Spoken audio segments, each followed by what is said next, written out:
when you ask about what somebody's biggest fear is, a lot of times they're going to say public speaking. And a lot of times people actually say that they're more afraid of public speaking than of death. But I think the only thing that is worse than speaking in front of an audience is speaking in front of no audience, or at least it's the most embarrassing. And I mean, I think that's kind of the biggest issue that I've had in trying to, film and post YouTube videos where the audience isn't guaranteed. It takes effort towards building an audience.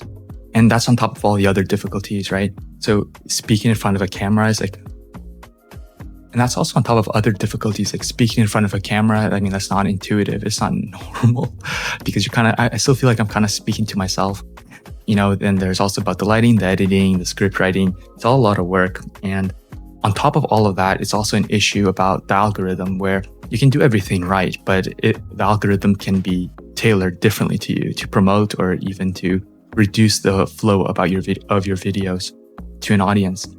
And it's a lot different from, I would say, school where that somebody's reading it.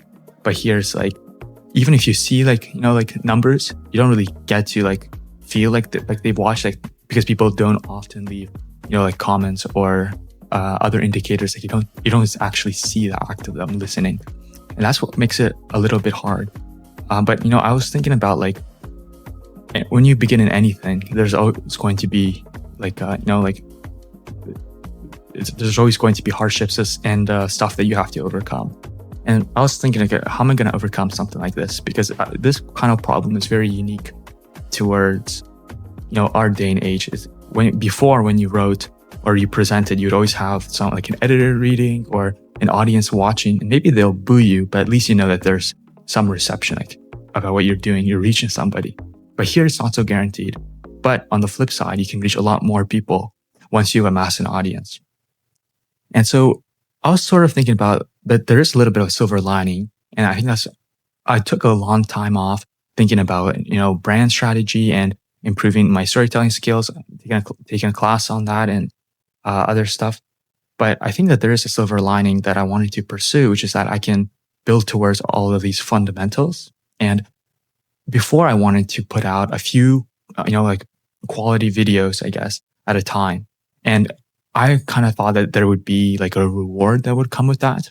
But actually, I think it's probably better the opposite, to put out a larger amount of videos that might not be perfectly structured towards the algorithm.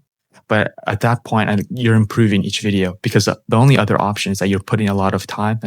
My other ones, I put hours in, and you're kind of getting no payback because you don't have an audience yet. I think the proper strategy is probably to post more consistently and trying to improve upon, you're just trying things out, trying to figure the formula out. Anyways, so what does that bring me to? I think I'm probably going to be posting more videos a day, or I'm going to try to do something very ambitious this year. It's my New Year resolution. I'm going to try to post 50 videos over the course of the year.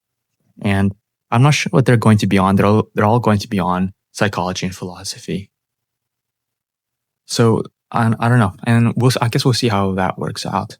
So yeah, I mean, honestly, I don't think that there's going to be a lot of reception, a wide open reception to this video like there was to the previous ones. But I just wanted to put something out there. So for this video, what I'm particularly focusing on, I got my whole setup here, but I'm more focused on, speaking out loud, because I usually don't speak. I usually just read. And it just takes, I feel some hours also just to ramble about nonsense and develop a camera presence. I heard that a lot from a lot of my other videos, for example. It was very quiet. So that's the point of this video.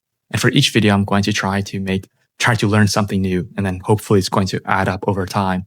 And then once I have, some experience, then I'm not going to have spending hours on one part and then the other part kind of degrades from it because I just have so little practice. So for example, camera presence, right? Okay, well, I hope that, this maybe resonates with somebody.